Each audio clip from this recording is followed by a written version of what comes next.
Hey everyone, it's Tuesday. It's just gone 7 p.m. Just leaving Hazelmere, having seen Liz. She had to have oxygen during the night, which is a little bit worrying. She was struggling to breathe and her SATs were down to sort of 80s kind of level.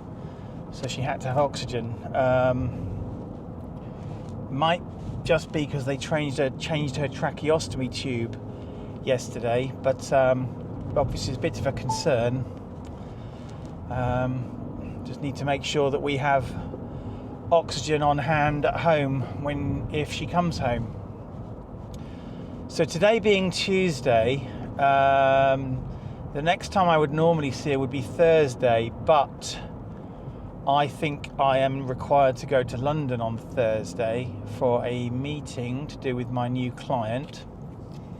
Now, realistically, if I go to London on Thursday, I am not going to be able to have the time to go and see Liz, which means the next time I see her will be Friday when she comes home for a couple of hours. Obviously, if I don't end up going to London, then I will go and see her after work Thursday, but I think it's a bit too much to try and do two in one day. I'm not driving into London, I will be taking the train, but it's just a hassle, man. Excuse me for the yawn. New job seems to be going okay so far. Touch plastic, wood, whatever. Obviously it's only been 2 days. Don't have access to any of the systems yet, but have agreed to take over certain tasks. So seems to be okay. I get very tired very easily. Number one, I'm getting old. Number two, I'm very fat and unwell. And number three, my brain is learning quite a lot of information at the moment in this new role. So I think that's what's making me tired. Going to take me 45 minutes to get home from here, apparently. Yeah. So, excuse me, I'm going again. I don't have a lot else to say right now, if I'm honest with you. Liz got a settlement figure for her car, so I think her mum is looking to see if she can get some money to take the car on or buy it outright. So here's the thing. It would be a real shame if we had to get rid of Liz's car, because there goes Liz's independence. But at the same time, if she can't go out on her own without somebody with her, then A, she's not really independent anyway, and B, it kind of, I might as well if it's me going out with her, say, to take Anthony to college, I might as well just go with her, It's a really tricky one, because she works hard. She worked hard to get that car, even though I'm paying for it, but it's just kind of, it's a really tricky situation. Yeah. So if I take the car to the station to go to London and leave it at the station, then she's at home without a car, but then she'd have to have somebody with her at home. Oh, I don't know. It's really complicated, this. I don't know how this is going to end up. It's a brain teaser, right? Because I don't want to force her at gunpoint to get rid of her car. So I can't leave her at home on her own.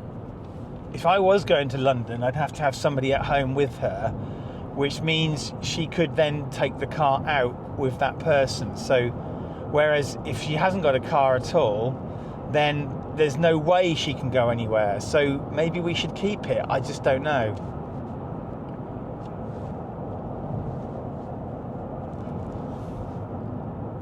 I'm going to puzzle on this for the rest of this journey home, and I'm not going to burden you with my thoughts. Suffice it to say, it doesn't appear to be raining. It was raining today, this morning at home. Cats weren't very happy, but it's not raining right now, so I'm just going to try and enjoy this drive home, alright? So here's another thing that's on my mind at the moment, and I hate this part of me, right? There are many parts of me that I don't like, and one of them is the superstitious part of me, because I logically don't believe in supernatural shit, right? But for some reason I can't shake certain superstitions. Let me explain. Today is Tuesday, the 6th of August 2024. Next Tuesday is the 13th of August 2024.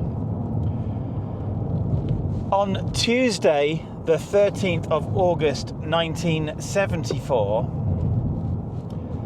my dad was involved in a car crash in Southsea in Portsmouth, which ultimately resulted in him dying. I was 3 years old. I have been acutely aware all year that this year is the 50th anniversary of me being without my dad. And I've only recently become aware that the actual anniversary of his car crash happens on a Tuesday. And this is where the superstitious part of me kicks in. Right? And I can't shake it, and I can't help myself, and I don't know what's wrong with me, but it's making me very nervous. So this is also on my mind. I have some vague memories of my dad, but the thing is, I don't know whether they're real memories or not. Well, in fact, I have one memory only of my dad. And that memory is sitting at the back on the top deck of a double-decker bus pulling into Gosport bus station. And I've got no idea whether that's a real memory or not. I suspect it is not a real memory, and that I've made it up, and I've been clinging onto it for all these decades. But it's the only memory, only in inverted commas, memory I've got of him. And I've only got half a dozen photos of my dad, and only a few of those of me with my dad. So that memory, whether it's real or not, it's kind of precious to me. The likelihood is it's not a real memory, right? It's highly likely that it's something that I've made up, and I made up years ago. But I'll never know. So this is on my mind right now. And I just thought I'd mention it. If you enjoy what I do here, although I can't think why, please remember to click the like button, smash that subscribe button, and hit the bell icon to be notified whenever I post a new video. You might also want to check out my website, www.worldsbestestpoet.com, if you fancy a laugh.